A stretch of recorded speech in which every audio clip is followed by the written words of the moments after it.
Alright, what's going on, everybody? This video is going to be about Ruth Bader Ginsburg and the situation she is bringing up about term limits. Now, we all know who Ruth Bader Ginsburg is. She's Supreme Court Justice. She's been there for a long time. She's 85 years old. She's been battling a lot of different health issues over the years, and yeah, she's starting to be pretty frail, which I hope the best for her. I hope the best for her family. I don't hold, even though she's a leftist, I don't hold any hatred towards her for that. That's just her beliefs. Everyone's allowed their beliefs, whether they're right or wrong in someone else's opinion. But yeah, this is going to be about term limits. The Daily Caller put up a interesting article about it, and it brings up some points and everything that I can kind of agree with.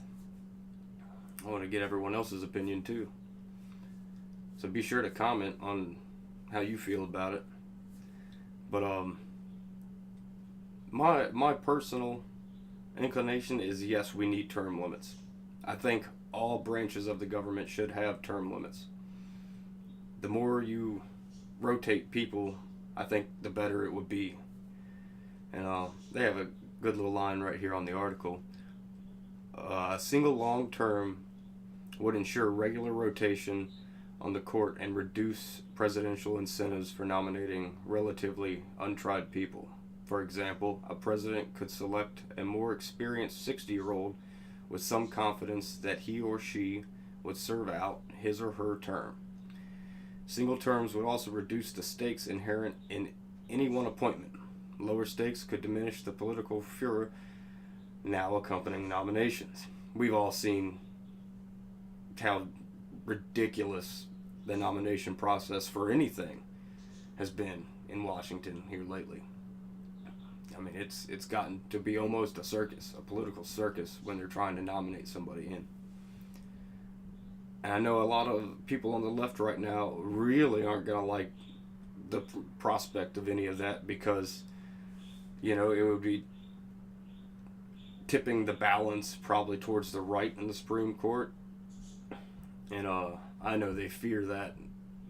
I don't know why, but they fear it really bad. But yeah, I'm pretty sure that it would be a good thing to have term limits. In this one part it says, finally, a fixed term would correct the growing deficit in the Constitution's checks and balances. When the Constitution was adopted, life expectancy was much shorter than it is now. Justices appointed during the 1790s served an average of only 8 to 9 years before they died or resigned. When court erred and overreached itself, the elected branches of government could respond through regular judicial replacements. Today, however, the average service on the court exceeds 20 years. Justice Anthony Kennedy continued his course of sometimes idiosyncratic decision-making for more than 30 years.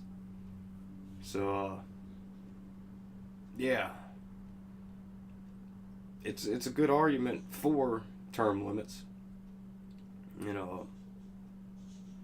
It should be. They should have term limits. I think every good thing needs a limit to it. But that's just my opinion. I just wanted to throw that out there. We all know Ruth Bader Ginsburg is not in the best of health, no matter what anybody's saying. I mean, there's a lot of conspiracies going around that she's either on life support or that she's dead. I don't know. I mean, those are theories. There's no facts based around that. But it is odd that the news, or a bunch of different news publications came out and said, oh, she was seen at this event they held for a day before the State of the Union, but not one single picture of her there. And come on. It was a event tribulizing her, and someone would have got snapped a photo quickly. if they saw her there, you know. Everyone would have been rushing to get a picture of her. The event was about her. But, yeah. I'd like to know y'all's thoughts on possibly amending the Constitution to allow term limits instead of lifetime appointment for justices. This could be an interesting little debate. But alright, I'll catch y'all on the flip side. Like, share, subscribe, all that good stuff. I'll catch y'all later.